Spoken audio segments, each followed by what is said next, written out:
추석 명절 기간에 마음이 많이 분주하실 텐데도 예배에 이렇게 참석하셔서 참 감사하고 또 찬양을 준비해 주신 찬양대도 참 감사합니다. 몇 년 전에 대단히 재밌는 책 제목을 하나 보게 됐는데 천하무적 아르뱅주의라는 책이에요. 천하무적이라는 말은 상대할 적수가 없다라는 말이길 텐데 아르뱅주의라는 말이 무척 낯설어서 관심을 끌고 책을 좀 보았습니다. 아르뱅주의는 아르미니우스와 칼뱅의 이름을 합성한 말로 책의 저자가 만들어낸 용어예요. 우리가 지난 수요일에 튤립을 시작하면서 살펴본 대로 TULIP, 튤립의 내용, 전적 타락, 무조건적 선택, 제한 속죄, 불가항력적 은혜, 성도의 견인, 이 5가지 항목은 네덜란드 도르트에서 결의된 회의의 내용이라고 했었죠. 그 시초가 바로 아르미니우스의 가르침과 칼빈의 가르침 사이에서 교회가 심각한 혼란에 빠져 있었고 이 혼란이 성도들의 신앙을 심각하게 위협하고 있다라고 하는 문제의식으로부터 시작된 것이었습니다. 후대의 사람들이 아르미니우스의 가르침을 아르미니안주의라고 불렀고 칼빈의 가르침을 칼빈주의라고 불렀습니다. 그런데 이 두 진영의 사람들은 정말 그야말로 피 튀기게 싸움을 했었죠.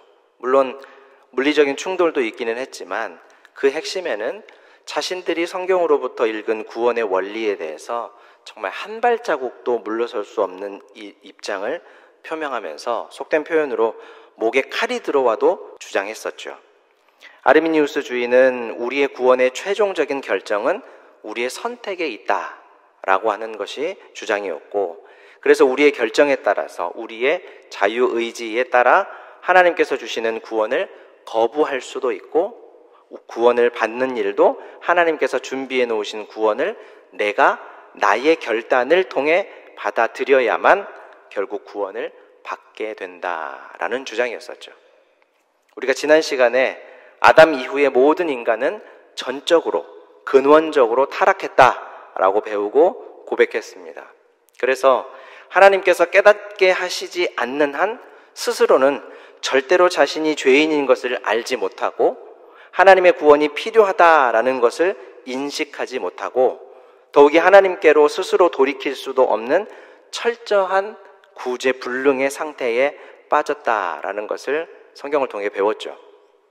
그렇게 악하고 비참한 존재가 어떻게 하나님의 구원을 스스로 결단하여 받아들일 수 있겠는가라고 의문을 갖는 것이죠. 사탄의 유혹과 공격으로 가득한 이 세상에서 어떻게 하나님의 구원을 스스로 지켜낼 수 있겠습니까? 결단코 그럴 수 없다라는 것이 우리가 성경을 읽는 입장이죠. 이에 비해서 칼빈주의는 우리의 구원은 전적으로 하나님에 의해 결정된다라고 믿는 것입니다. 아담의 범죄 이후에 전적으로 근원적으로 타락한 우리는 스스로는 하나님의 구원을 받을 수 없기 때문에 하나님께서 처음부터 마지막까지 주도하셔서 구원을 베푸신다라고 믿는다는 것이죠. 너희 안에서 착한 일을 시작하신 이가 그리스도 예수의 날까지 이루실 줄을 우리는 확신하노라. 다시 한번 읽어드릴게요. 너희 안에서 착한 일을 시작하신 이가 그리스도 예수의 날까지 이루실 줄을 우리는 확신하노라. 이 말씀에 기록된 이 착한 일이라는 말은 우리가 사회에서 일반적으로 일컫는 자선사업과 같은 선행을 뜻하는 말이 아닙니다. 하나님께서 왕으로서 우리에게 행하시는 일, 하나님께서 구원자로서 우리에게 행하시는 일을 가리켜서 착한 일이라고 되어 있어요. 그래서 오늘 설교의 제목처럼 하나님께서 영원전에 계획하시고 시작하신 우리의 구원을 주권적으로 주도해 나가신다. 착한 일을 시작하신 하나님께서 마지막까지 주도하셔서 그 일을 이루신다라는 말씀이죠. 앞선 아르미니우스 주의자들도 성경의 근거를 가지고 주장을 하기는 하지만 이 시간에는 굳이 소개하지는 않겠습니다. 좀 불공평하게 느껴질지 모르지만 이 시간이 논문을 발표하는 시간이거나 토론을 진행하는 시간이 아니고 하나님의 말씀의 은혜를 나누는 시간이기 때문에 하나님의 주권적인 사랑으로 우리에게 주어진 하나님의 구원에 대해서만 성경의 근거 구절을 좀 소개하려고 합니다. 사도행전 13장 48절 말씀을 우리 함께 보시면 이방인들이 듣고 기뻐하여 하나님의 말씀을 찬송하며 영생을 주시기로 작정된 자는 다 믿더라. 이 말씀은 한 가지 사실이 전제되어 있는 말씀이에요. 그것은 하나님께서 영생을 주시기로 작정하셨다. 미리 작정된 사람들이 있었다라고 하는 전제가 깔려있는 문장이죠. 그래서 하나님께서 미리 영생을 주시기로 작정된 사람이 있었는데 작정된 그 사람들은 모두 다 믿게 되었다라는 말씀이죠. 만약 인간의 결정에 의해서 좌지우지 될 수 있다라고 주장했던 아르미니우스 주의자들의 의견대로라면 사도행전 13장 48절의 말씀 중에서 다라는 말은 그냥 빼버려야죠. 이방인들이 듣고 기뻐하여 하나님의 말씀을 찬송하며 영생을 주시기로 작정된 자들 중에 결단하는 이들은 믿게 되었더라. 이렇게 말씀을 바꿔야 해요. 하지만 성경은 하나님께서 영생을 주시기로 작정된 자는 다 믿었다라고 말씀하고 있습니다. 하나님께서 작정하신 사람들은 어김없이 단 한 명도 빠짐없이 다 믿게 되었다라는 말씀이죠. 이 말씀은 하나님께서 구원하시겠다고 미리 정한 사람들이 있었고 정해진 그 사람들을 하나님께서 믿고 구원을 얻게 하시기 때문에 사람이 믿거나 안 믿거나 하는 자신의 선택과 의지로 그의 구원이 결정되지 않고 하나님의 작정대로 하나님의 정하신 계획과 선택대로 그 사람이 구원을 받게 된다라는 말씀이죠. 어찌 보면 미묘한 차이인 것 같아서 말장난인 것 같기도 하지만 원래 조그만 차이가 조금씩 지나고 나면 절대로 만날 수 없는 큰 차이를 만들어내는 것처럼 하나님께서 다 준비하신 구원을 하나님께서 받을 사람에게 주권적으로 주셔서 구원을 얻게 하신다라고 하는 구원관과 하나님께서 준비는 하셨으나 받는 사람이 받지 않는다면 결국 하나님의 계획과 사역이 헛수고로 돌아갈 수도 있다라고 하는 구원관은 어마어마한 차이를 가지고 있다라는 것을 생각하셔야 됩니다. 같은 성경을 보고 같은 그리스도 예수의 이름을 부르면서도 이렇게 상이한 구원에 관한 논리를 가진 두 무리가 바로 아르미니우스 주의자들과 칼빈주의자들이에요. 그런데 앞서 소개한 천하무적 아르뱅주의라고 하는 책의 저자는 한국 교회가 절대로 양립할 수 없는 이 아르미니우스주의와 칼빈주의를 자신들의 필요에 따라 취사 선택해서 누구도 이길 수 없는 천하무적 교리를 탄생시켰다. 이렇게 말을 합니다. 좋은 쪽으로 천하무적일까요? 아니면 나쁜 쪽으로 천하무적일까요? 굳이 제가 대답하지 않아도 다 아시리라 생각합니다. 귀에 걸면 귀걸이고 코에 걸면 코걸이가 됐다라는 것이겠죠. 자, 그럼 이런 교리의 혼돈이 가져오는 결과가 무엇일까? 하나님께서 주시는 평안과 기쁨이 갈수록 흐릿해지고 우리 입술의 찬송이 점차 사라지게 됩니다. 다시 말하면 처음 믿을 때 받았던 구원의 감격이 우리 안에서 사라지는 것은 다른 요인들도 있을 수 있지만 하나님께서 주시는 구원의 은혜에 대해서 우리가 잘못 오해하고 있기 때문일 수도 있다라는 거예요.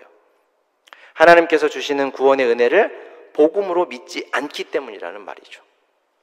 가까운 예를 한번 들어보겠습니다. 우리가 은혜를 한창 많이 받을 때 어떻습니까? 예전에 수련회나 찬양 집회나 부흥회나 사경회 같은 데 참석했을 때 너나 할 것 없이 손을 들고 찬양하고 눈물 콧물 흘리면서 간절하게 목청이 터져라 기도했던 경험들이 아마 분명히 있으실 거예요. 그러다가 집에 돌아오면 어떻습니까? 덜컥 밀려오는 허탈감과 공포가 있죠. 나에게 더 이상 그런 모습이 없다라는 것을 우리 일상에서 발견할 때요. 흔히 받았던 은혜를 쏟을까봐 잃어버릴까봐 전전긍긍하는 경험을 아마 분명히 해보셨을 거라 생각합니다. 그러다 마치 내게서 구원마저 떠나간 것 같은 기분이 들 때도 분명히 있었겠죠. 근데 여러분 잘 한번 생각해 보십시오. 우리가 받은 구원은 누가 주셨습니까? 하나님께서 주셨죠.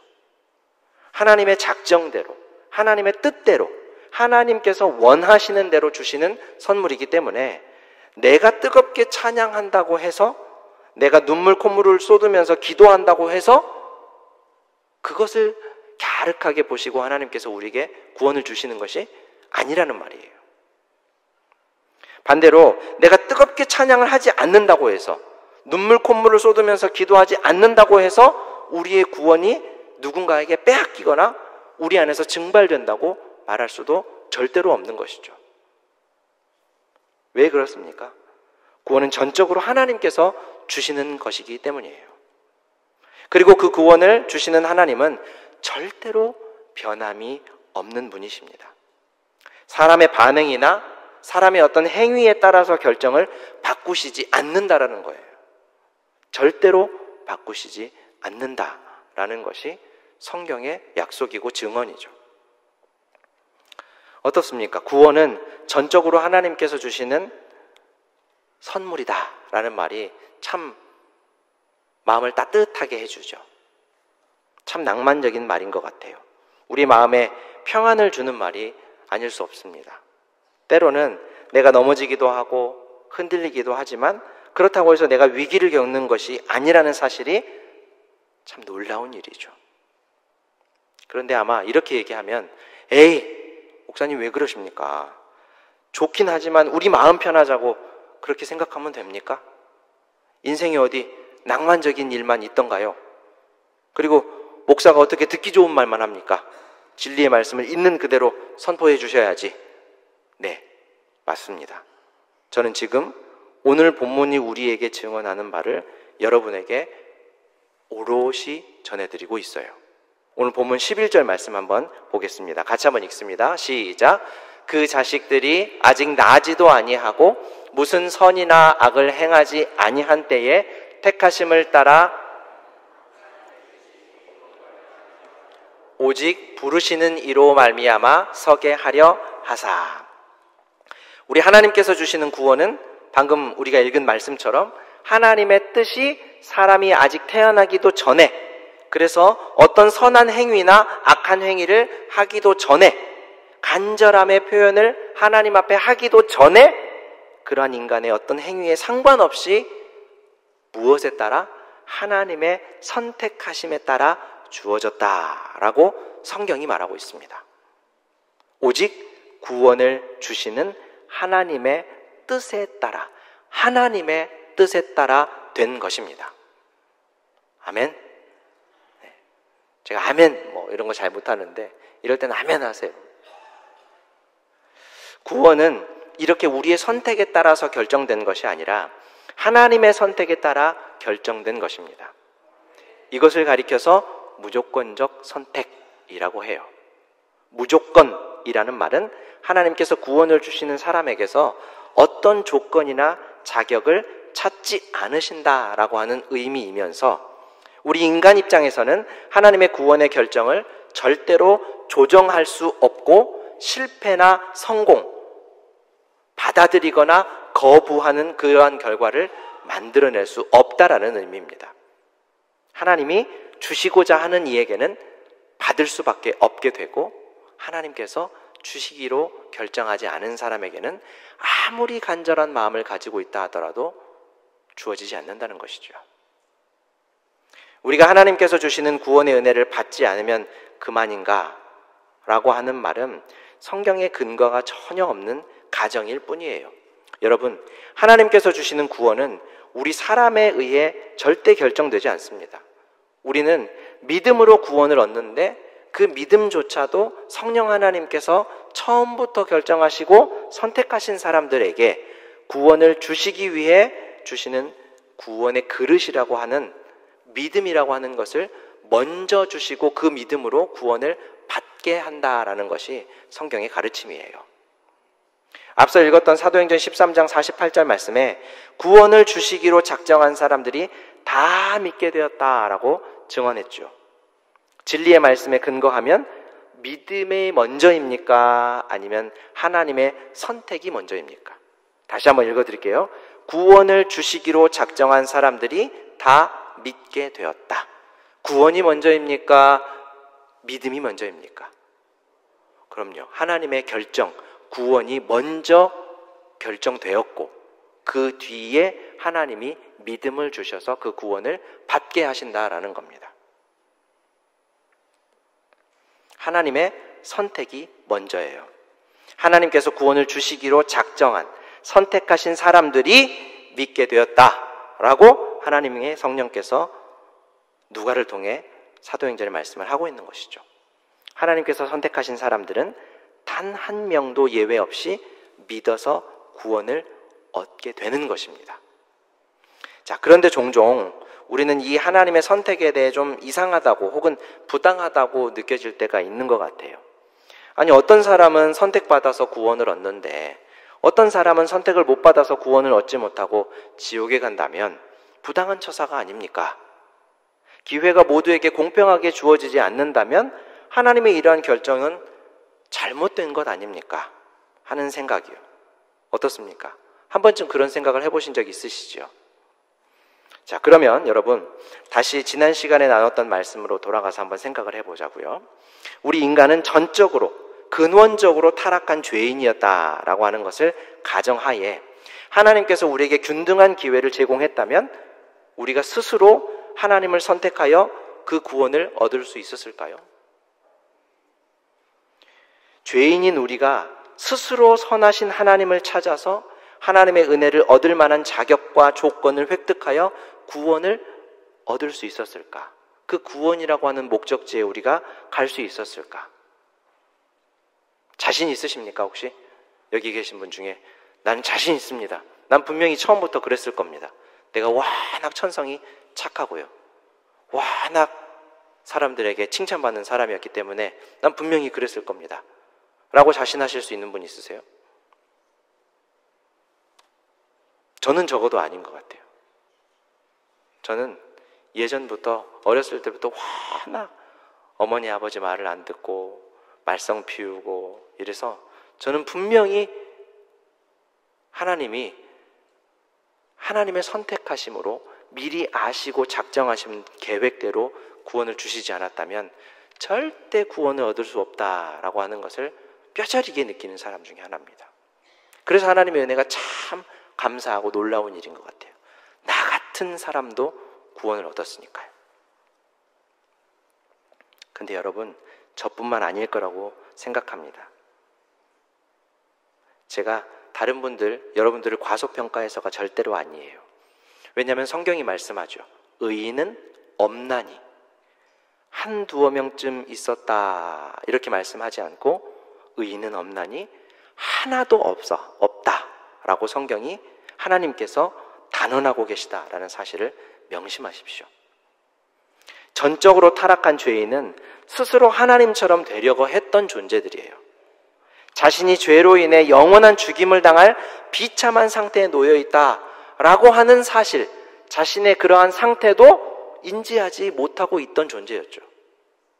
더욱이 초월적인 하나님의 전능한 능력이 아니고서는 절대로 소망이 없다라고 하는 사실을 인식하지도 못하기 때문에 구원을 하나님 앞에 요청할 만한 희망도 없었던 그런 죄인들이었다라는 것을 우리가 알아야 한다는 것이죠. 그래서 바울이 말하는 것처럼 하나님께 대하여, 하나님의 구원에 대하여 우리가 어떤 상태에 있었다고 합니까? 죽었다. 아무것도 할 수 없는 죽은 시체 같은 존재였다라고 하는 것이 죄인이었던 우리들의 상태인 것이죠. 그런 처지에 놓인 존재에게 기회가 주어진들 선택할 수 있었겠습니까? 하나님의 다스림을 받는 길을 죄인들이 선택했겠어요? 아니죠. 절대로 선택하지 않았을 겁니다. 하나님의 은혜로 이끄심에도 불구하고 하나님을 거절하고 스스로에게 하나님과 같이 되려고 기회만 노리고 있던 악한 존재가 우리 인간이라는 존재들이잖아요. 이런 예를 한 가지 들어보겠습니다. 우리가 가진 스마트폰, 여러분 주머니에 다 가지고 계신 이 스마트폰 있죠. 이 스마트폰이 굉장히 편리하고 좋은 문명의 이익인지 아마 다들 아실 거예요.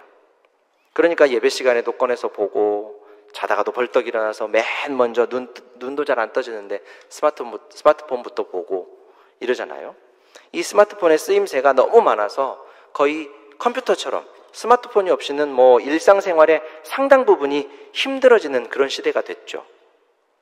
그런데 스마트폰의 편리함과 이 필요성을 전혀 알지 못하고 인식하지 못하는 신생아에게 제일 비싸고 좋은 스마트폰을 눈앞에 이렇게 가져다 두고 네가 가져가도 되고 가져가지 않아도 돼. 가져가서 편리하게 사용하렴. 그건 너의 자유야. 라고 선택의 기회를 준다면 어떨까요? 그 선택의 기회를 주는 것이 무슨 의미가 있겠느냐라는 거예요. 만약에 정말 그 아이에게 필요한 물건이 있다면 스마트폰의 사용법을 잘 알고 그 편리함을 경험해 본 우리 어른들이 그 스마트폰으로 아이에게 필요한 아기용품을 주문해 주는 것이 좋은 선택이지, 아무것도 할 줄 모르고 그 필요성을 알지 못하는 아이에게 스마트폰을 이렇게 건네면서 필요한 물건이 있으면 네가 원하는 대로 사렴, 이렇게 한다고 해서 신생아가 받아들고 스마트폰으로 뭔가를 할 수 있다고 생각하는 것은 우리의 오산이죠. 자, 그럼 이제 오늘 본문을 한번 볼까요? 하나님의 선택이 무조건적이었다라고 하는 것을 주장하는 바울이 한 가지 사례를 들어서 설명을 하고 있습니다. 다시 말하면 이 경우를 보면 하나님의 선택은 무조건적이다라는 것이 확실하다라고 말하고 있는 거예요. 그 예가 어떤 것이냐면 오늘 본문 10절부터 13절 말씀을 제가 한번 읽어드리겠습니다. 그뿐 아니라 또한 리브가가 우리 조상 이삭 한 사람으로 말미암아 임신하였는데 그 자식들이 아직 나지도 아니하고 무슨 선이나 악을 행하지 아니한 때에 택하심을 따라 되는 하나님의 뜻이 행위로 말미암지 않고 오직 부르시는 이로 말미암아 서게 하려 하사 리브가에게 이르시되 큰 자가 어린 자를 섬기리라 하셨나니 기록된 바 내가 야곱은 사랑하고 에서는 미워하였다 하심과 같으니라. 하나님께서 구원받을 사람을 선택하시는데 택함 받은 사람의 어떤 행위에 따라 선택하지 않으셨다라는 거죠. 그도 그럴 것이 리브가와 이삭이 결혼을 했습니다. 그리고 이 두 사람에게 아이가 있어야 되는데 아이가 없었어요. 하나님께 아이를 달라고 이 두 사람이 구했고 하나님께서는 둘에게 아이를 주셨다고 합니다. 그런데 쌍둥이에요. 이 소중한 두 아이, 쌍둥이 아이, 하나님께 기도해서 받은 이 두 아이가 어머니 뱃속에서 어땠다고 합니까? 다투었다고 하죠. 여러분 혹시 하나님께서 우리 가정에 아이를 주셨을 때 기억하십니까? 우리 할머니, 할아버지 되신 분들은 너무 오래돼가지고 잘 기억이 안 나실 수도 있지만 손주, 손녀가 생겼을 때 기억하시면 아마 좋을 것 같아요. 하나님께서 우리 가정에 아이를 주셨을 때 아마 뭐 어떤 특별한 어려움이 없더라도 하나님께서 주신 아이로 인해서 그 아이로 인해서 아이의 부모들은 매일 감사의 기도를 하고 아이와 엄마의 건강을 위해서 매일매일 기도할 거예요. 일반적으로도 그렇게 할 텐데 만약에 쌍둥이가 엄마 뱃속에 생겼는데 그 쌍둥이가 엄마 뱃속에서 막 요동친다고 생각해 보십시오. 그러면 부모들이 얼마나 간절히 기도하겠습니까? 그렇게 기도를 했대요. 그러자 하나님께서는 구원의 비밀 하나를 가르쳐 주셔요. 하나님께서 이삭과 리브가에게 가르쳐 주신 구원의 비밀이 무엇이냐면 야곱은 사랑하고 에서는 미워한다라는 것이었습니다. 이 하나님의 말씀을 들으면 정말 경악을 금치 못할 말이에요. 두 아이가 뱃속에 있는데 하나님께서 한 아이는 사랑하시는데 한 아이는 미워하신다고 합니다. 좀 복잡한 이야기지만 간단히 설명을 드리면 하나님께서는 야곱을 구원하시고 에서는 그렇게 하지 않는다는 말씀이에요. 근데 이 말씀 참 여러모로 놀랍습니다. 우선 하나님께서 택하신 이스라엘 백성 중에도 구원받지 못하는 사람이 있는가 하는 생각에 놀라게 되고요. 또 구원받은 야곱도 미리 정해지고 구원받지 못한 에서의 운명도 미리 정해지는 것인가? 언뜻 듣기에도 혼란스러운 이런 일들을 행하시는 하나님은 정말로 의롭고 거룩하신 분이 맞는가?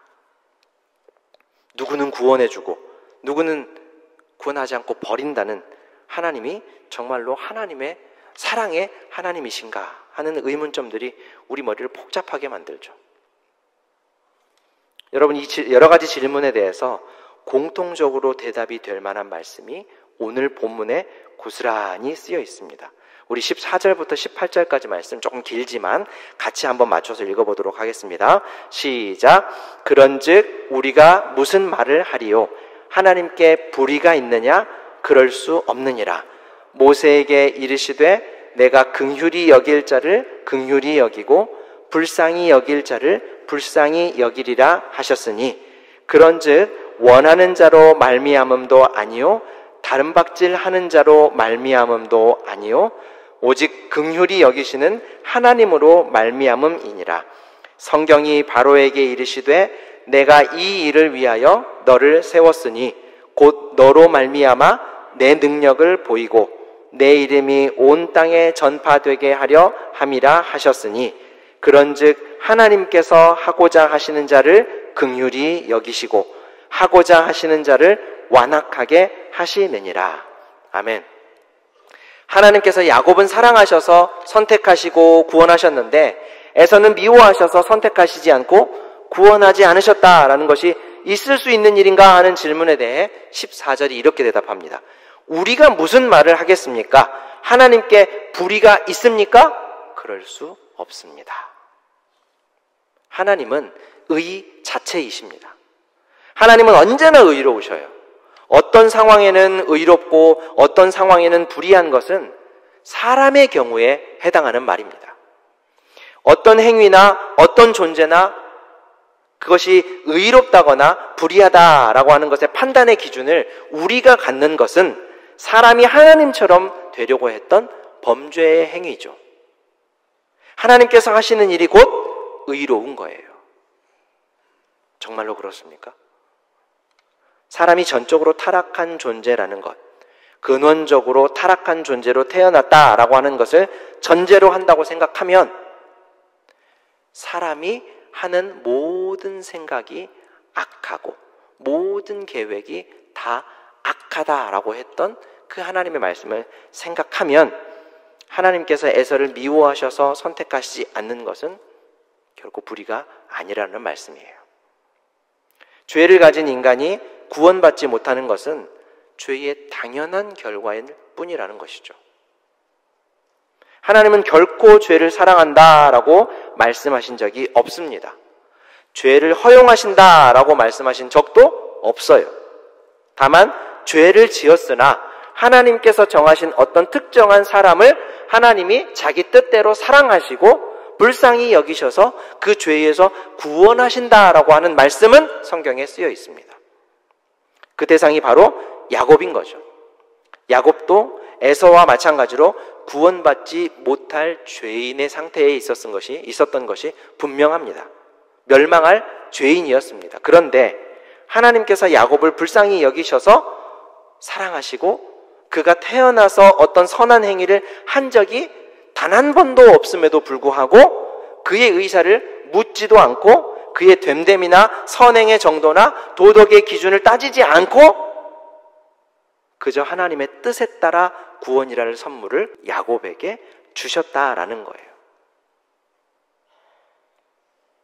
얼마나 놀라운 은혜이고 얼마나 큰 자비하심입니까? 그렇다고 하나님께서 에서를 선택하지 않으시고 구원하시지 않은 일이 불의한 일이 되는 것입니까? 아니죠. 이것은 불의가 아니라 하나님의 계획이고 하나님의 선택과 결정이에요. 꼭 맞는 예는 아니지만 우리가 길을 가다가 힘든 사람을 하나 만났다고 생각해 봅시다. 너무 안 된 마음에 좀 도와줬어요. 아름다운 일이고 좋은 일이죠. 하지만 도와주지 않고 그냥 못 본 채 하고 지나간다고 해서 그 사람을 악하다고 손가락질 할 수는 없는 것과 비슷한 이치이죠. 하나님이 호의를 베푸신 것이 좋은 일이지 누군가의 호의를 베풀지 않았다라고 하는 것이 불의함의 증거라고 말할 수 없다는 거예요. 이렇게 태어나기도 전에 어떤 행위를 한 적도 없는 한편은 선택하셔서 구원하시고 한편은 선택하지 않고 구원하시지 않은 것을 가리켜서 조금 어려운 말로 이중 예정이라고 합니다. 용어는 잊어버리셔도 돼요. 중요한 것은 하나님께서 왜 이렇게 이중 예정을 하시는가라고 하는 거예요. 그 두 가지 이유가 있습니다. 오늘 본문 15절 말씀을 보시면 모세에게 이르시되 내가 긍휼히 여길 자를 긍휼히 여기고 불쌍히 여길 자를 불쌍히 여기리라 하셨으니, 그 뒤에도 보면 그런즉 원하는 자로 말미암음도 아니요 다른 박질하는 자로 말미암음도 아니요 오직 긍휼히 여기시는 하나님으로 말미암음이니라.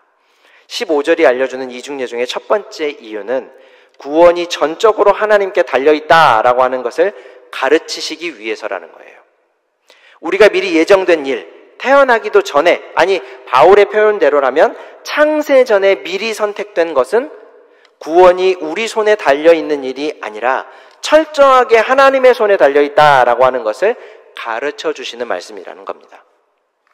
그러니까 여러분, 이런 말씀을 생각하면 얼마나 든든한지 몰라요. 우리의 구원이 얼마나 안전한지 모릅니다. 조석간에 바뀌는 나에게 나의 구원의 여부가 달려있다고 생각해 보십시오. 얼마나 불안합니까? 그런데 나의 구원의 여부가 나에게 달려있지 않고 영원부터 영원까지 절대로 단 한 번도 변하지 않는 하나님께 사람의 행위에 영향을 받지 않으시고 어떤 공격과 방해에도 영향을 받지 않는 하나님의 손에 내 구원이 달려있다라고 하는 것을 생각해 보시라고요. 그러면 할렐루야! 라고 하는 찬송이 터져나오지 않을 수가 없는 거죠. 여러분, 이것이 성경이 우리에게 가르쳐주는, 제시하는 복음입니다. 그리고 이중 예정의 두 번째 이유는 마치 죄가 많은 곳에 하나님의 은혜가 넘친다라고 하는 이치와 같아요. 모두가 구원을 얻는다면 하나님의 구원의 가치가 돋보이지 않을 겁니다. 다 받는 것이니까요. 그리고 그렇다면 하나님의 공의도 빛나지 않을 겁니다. 정의가 바로 세워지지 않을 거예요. 하지만 원래 영원한 지옥에 떨어져 마땅한 사람들 중에 어떤 이들은 특별히 사랑하셔서 선택하시고 죄에서, 영원한 형벌에서 건져내신다고 하면 하나님의 사랑이 얼마나 신기하고 놀라운 일이라고 생각되겠습니까? 전적으로 타락한 우리가 건짐을 받았다라고 해서 구원받지 못한 다른 이들을 비웃거나 무시하는 일도 있을 수 없는 거예요. 자랑하는 일도 있을 수 없죠. 왜 그렇습니까? 내가 그들보다 더 낫기 때문에 구원을 얻은 것이 아닙니다. 그래서 그래요. 에베소서 2장 8절과 9절 말씀 우리 같이 한번 읽어보겠습니다. 시작. 너희는 그 은혜에 의하여 믿음으로 말미암아 난 것이 아니요 하나님의 선물이라. 행위에서 난 것이 아니니 이는 누구든지 자랑하지 못하게 함이라. 그리고 혹시 다른 사람은 구원하시지 않으면서 나를 구원하는 것은 공평하지 못한 처사로 여겨서 자신이 받은 구원을 취소하라면서 하나님을 비난하는 사람도 있을 수 없습니다. 구원 얻지 못한 사람이 있는데 나만 구원 얻은 일이 불의하고 불공평한 처사라면서 구원을 선물하신 하나님을 비난하거나 구원을 반려하는 일도 있을 수 없어요. 왜냐하면 그것은 분명 전적으로 타락한 자신의 처지와 그에게 값없이 조건 없이 구원을 베푸신 하나님의 은혜의 가치를 알지 못하기 때문에 그런 반응을 보이는 것입니다. 그러니 분명 그 사람은 자신이 하나님께로부터 구원을 받았다고 착각을 하고 하나님 앞에서 의로운 척하는 고상한 위선자일 뿐이죠. 자, 사랑하는 성도 여러분, 우리는 하나님의 크신 사랑과 영원부터 영원까지 절대로 변함이 없는 하나님의 신실하심으로 구원을 얻은 사람들입니다. 우리는 우리가 태어나기도 전에, 온 세상 만물이 생기기도 전에 태초에 이미 선택받은 사람들입니다. 한 평생을 통해 살피고 살펴도 우리를 향한 하나님의 사랑을 다 알 수가 없으니 주어진 일생 동안 우리가 할 일은 구원의 하나님을 사랑하고 구원의 하나님을 찬양하며 섬기는 일이 우리가 마땅히 해야 할 일입니다. 이것이 우리 하나님께서 우리를 사랑하시고 우리를 선택하시고 우리를 구원하신 이유입니다. 하나님의 구원의 은혜를 풍성히 누리고 매일 찬송하는 우리 모두가 되시기를 주님의 이름으로 축원합니다. 사랑과 은혜가 풍성하신 하나님 우리 아버지, 우리를 미리 아시고 부르셔서 은혜로 구원해 주시니 감사합니다. 우리는 하나님의 사랑을 받을 아무런 자격도 조건도 가지지 못한 죄인입니다. 그런데 우리를 사랑하시고 우리를 거룩한 백성 되게 하신 한량없는 하나님의 은혜에 감사와 찬송을 올려드립니다. 주님, 영원전에 우리를 미리 아시고 부르신 그 은혜를 절대로 변경하지 않으시고 영원히 베푸시는 것을 믿습니다. 세상은 스스로 자신을 구원하기 위해 물질과 명예 등 갖가지 힘을 기르고 그 힘을 얻기 위해 온 인생을 소비하여도 결국 인생의 마지막에 허무한 한계만을 실감할 뿐이지만 우리는 우리에게 베푸신 구원의 은혜, 아무런 대가 없이 주신 은혜를 영원 속에서 매일 매순간 경험하며 영원토록 주의 자녀로 살게 됨을 높이는 찬송이 우리 삶에 가득함을 경험합니다. 주님, 우리의 찬송과 경배를 받아 주옵소서. 추석 명절에 먼 길을 오가는 성광의 여러 성도들의 발걸음을 안전하게 지켜주시고 가족 친지들과 함께 모일 때 주께서 함께 계시사 은혜의 복음이 모임 안에 가득하여 감사와 찬송이 넘치게 하여 주시고 온정을 풍성히 함께 나누는 행복한 시간을 보내게 하여 주옵소서. 혹 우리 중에 외로이 거하시는 성도들이 있다면 주께서 친히 찾아가셔서 친구가 되어주시고 가족이 되어주셔서 우리 나그네 인생에 주님이 얼마나 좋은 친구가 되어주시는지를 깊이 알게 하여 주옵소서. 예수님의 이름으로 기도합니다. 아멘.